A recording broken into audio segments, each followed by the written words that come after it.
Hi, so welcome to these recordings for the promotion playbook. My name is Josh Wells. I wrote the promotion playbook because I'm a captain paramedic, and it's my way of helping to guide as many firefighters and first responders to be successful at their fire department or police or paramedic promotions. And I've created this book, which is a comprehensive approach, which offers a proven path to your fire department promotion. And so today I'm going to cover with you a tool from the Game Day Toolbox, which is the third part of the promotion playbook. If you don't have a copy of the book, it's available on Amazon. You can get it now. You can also find out more at thepromotionplaybook.com, where I'm going to continue to add more resources and tools and tactics. I'm also going to start sharing some stories of those who have been successful on this journey and how you can be successful also using this proven path to your promotion. So this proven path consists of three different parts: your story, your strategy, and your skill set. Those are the three big parts of the promotion playbook. And so for today, we're going down to the Game Day Toolbox. If you haven't watched the previous recordings, we started at the beginning and we're working all the way through with these audio recordings and also the videos to help you best apply this path. The book is great, but it's not designed to just be a book that you read once. It's designed to be a tactical workbook that you can apply and consistently apply it and put it into action. So here's the Game Day Toolbox, and we're getting into the fourth piece of it. So the Game Day Toolbox is section 3, and it has all the tactical skills you're going to need for your fire department promotion. There's 4 categories of skills that we cover: study skills, speaking skills, writing skills, and application skills. And so now we're starting this category of application skills. And this is certainly not everything that you can face. There's going to be things that you're going to have to prepare that are not included in the book. Now, that being said, this offers some guidance, some practical guidance for a lot of the assessment center scenarios that you might face. Today, we're going to be talking about one in particular that's called the 4 hazard zones. And this is more of a guideline. It's not something that you need to write out. It's not so much a tool. It's just more of what you need to be aware of when you're going through an assessment center. This could come up in oral boards, that if you come across a question that lands in one of these areas, you have to be able to answer it and answer it well. It could also come across in a role play scenario. So say you're going through a role play and one of these 4 hazard zones comes up, you got to identify it and then be able to respond appropriately. So these are kind of like the big 4 areas. They're the red flags that you need to recognize and you need to address immediately. So another example of how you could use this is that if you're going through an in-basket exercise and you're sorting through all these scenarios that you could face in a day on the job, and all of a sudden one of these hazard zones shows up, that most of the time it's going to be ranked as a higher priority. Now, just because it falls in this category does not mean that it's just by itself, it's a highest priority, but there's a good likelihood that it could be.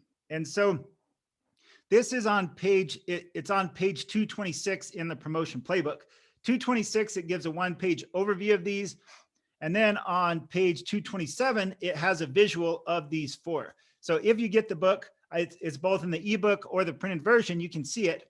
Or if you're watching the video recording of this, you can see it. I'm sharing the screen with you and it gives you these 4 areas.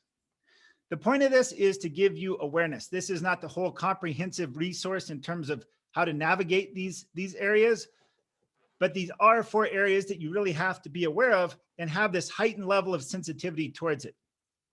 So I'll get right into it. The 4 hazard zones are: number 1 is safety. Number 2 is operational readiness.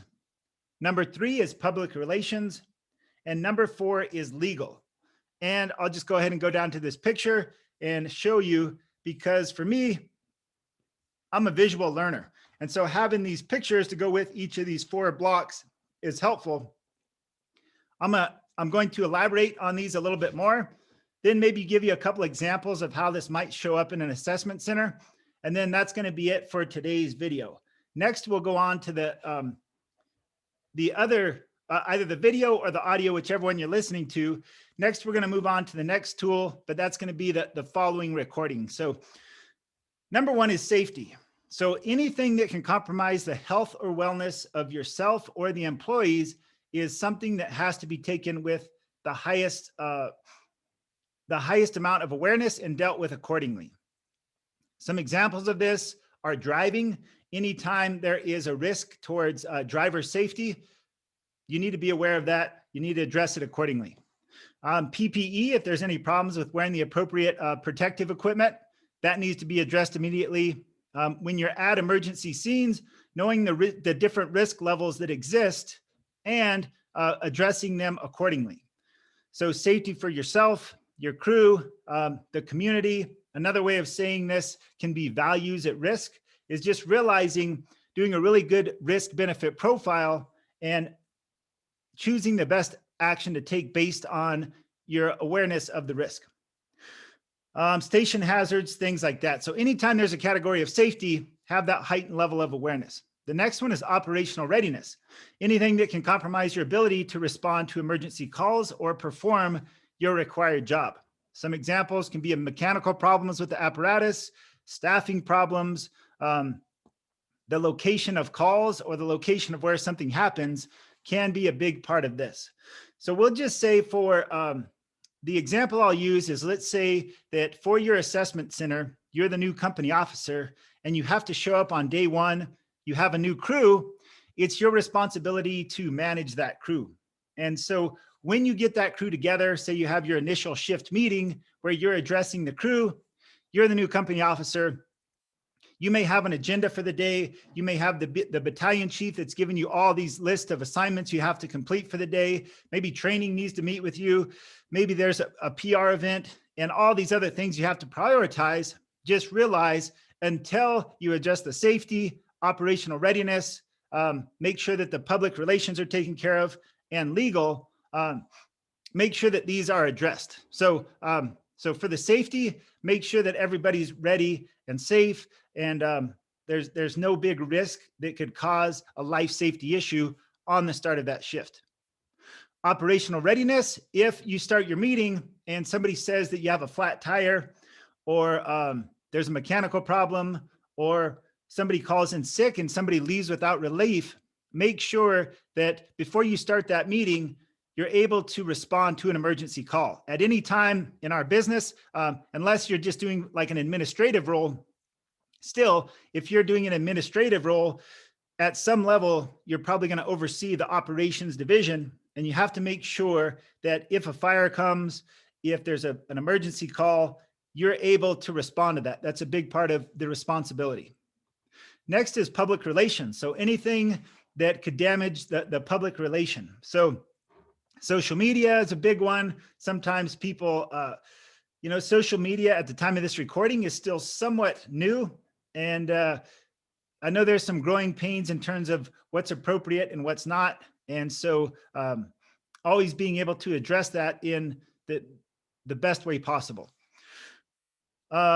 Behavior in the community, both on and off duty, and anything like that. So if you show up on shift and you got a group of guys that are out doing the vaping or smoking cigarettes out in front of the station, and you have a tobacco-free policy, or maybe they're out in front and they're cussing up a storm and there's a group of kids nearby, or something big that could impact the public.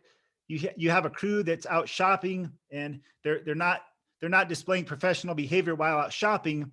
That tends to create a higher level of awareness, and it's something that needs to be addressed. You can't have, you don't want to tarnish the reputation of the organization by the behavior of you or the crew members. So always have public relations in the front. Next is legal. So anything that can cause legal problems. Some examples for that are harassment, discrimination, confidentiality, substance abuse, violence, any of those others that could lead towards legal problems could be a big deal. So going back to you being the captain, the company officer, you show up the first day of your shift, you need to make sure that the safety is covered, everybody's ready to respond and the apparatus are ready to respond. You need to make sure that nobody's doing anything that's going to compromise the reputation of the organization. So for example, people need to be in uniform and look professional.